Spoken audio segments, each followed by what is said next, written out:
Exercise 17.4 start करो। जी sir. Exercise 17.4 question number 2।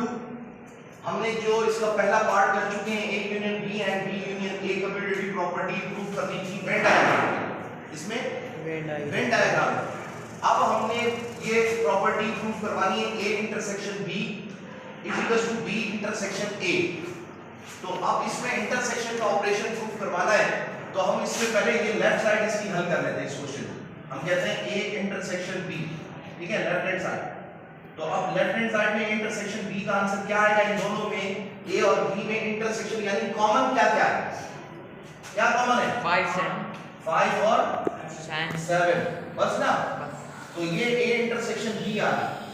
अब हम पहले इसका वेन डायग्राम बनाते वक्त एक रेक्टेंगल बनाएंगे जो यूनिवर्सल को शो करता है। हम यहाँ पे यूनिवर्सल लिख लेंगे। यूनिवर्सल के एलिमेंट दिखाना चाहें तो भले मर्जी है वो भी दिखा देते हैं। यानी हम पहले तो ए सेट बनाएंगे और बी सेट बनाएंगे, और हम जानते हैं कि ये ओवरलैपिंग सेट है, तो इनको ओवरलैप शेप में बनाएंगे। और इसको हम ए का नाम दे देते हैं, इसको बी का नाम दे देते हैं, और हम फाइंड करने जा रहे हैं ए इंटरसेक्शन बी, ये उसके ऊपर लिख लेंगे। अब ए के एलिमेंट्स हम लिखेंगे क्या है? 1 3, पहले कॉमन लिख लें। 5 और 7 दोनों में कॉमन है, तो ये इस एरिया में लिखे जाएंगे। और उसके अलावा 1 और 3 और 9 यहाँ पर आ जाएगा। और बी के अंदर 6 है, 8 और 8 है, ठीक है ना। 6 और 8 और 5 और 7, तो ये बी के अंदर है।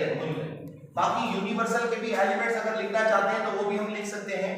जैसे 1 तो यहाँ लिखा है, 2 है, 3 यहाँ लिखा है, 4 है, 5 यहाँ लिखा हुआ है, 6 भी लिखा है, 7 भी, 8 भी, 9 भी, और ये 10 है, वो हम यहाँ लिख सकते हैं, ठीक है ना।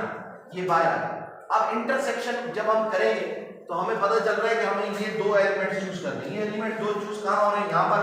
तो हम इस एरिया को शेड कर देंगे। ये इसका जवाब आ गया वेन डायग्राम। कितना आसान है। अब उसके बाद हम इसकी राइट हैंड साइड प्रूफ कर, लेफ्ट हैंड साइड कर ली।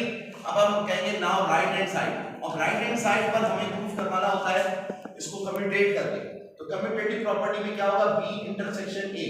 ये था ए इंटरसेक्शन बी, हम कहेंगे बी इंटरसेक्शन ए, और हम यहाँ पर यूनिवर्सल सेट को लिखेंगे और ओवरलैप में हम दो सेट बना लेंगे, और यहाँ पर वही एलिमेंट 5 और 7 हो जाएंगे। और यहाँ पर ये पहले बी सेट फिर ए सेट आएगा, क्यों? तरतीब ये है ना, बी इंटरसेक्शन है। तो अब बी के एलिमेंट्स है 6 और 8, वो यहाँ लिख लेंगे बी के एरिया में। और ए के एलिमेंट्स है 1 है, 3 है और 9 है, कहीं भी लिख लेंगे, लेकिन ये कॉमन एरिया में यही एलिमेंट्स आएंगे। तो अब बी इंटरसेक्शन ए में भी हम अगर सवाल हल कर रहे हैं तो बी इंटरसेक्शन में भी कौन से एलिमेंट्स आ रहे हैं? 5 और 7, यही तो आ रहे हैं ना, ऐसे भी। तो हम इसी एरिया को चूज कर लेंगे, यानी शेड कर लेंगे, और ये हमारा आंसर आ जाएगा। आखिर में हम क्या करेंगे? रेफरेंस देंगे कि भाई ये जो हमने ये सवाल हल किया इसका रेफरेंस इस तरह साइड में लिखना होता है, लेकिन जगह नहीं, मैं यहाँ लिख रहा हूँ रेफरेंस नंबर 1, और दूसरे का रेफरेंस उसकी साइड पर ऐसे करके लिखेंगे रेफरेंस नंबर 2, और फिर आखिर में कहेंगे कि from 1 and 2 we know that, हमें पता चला। क्या पता चला भाई?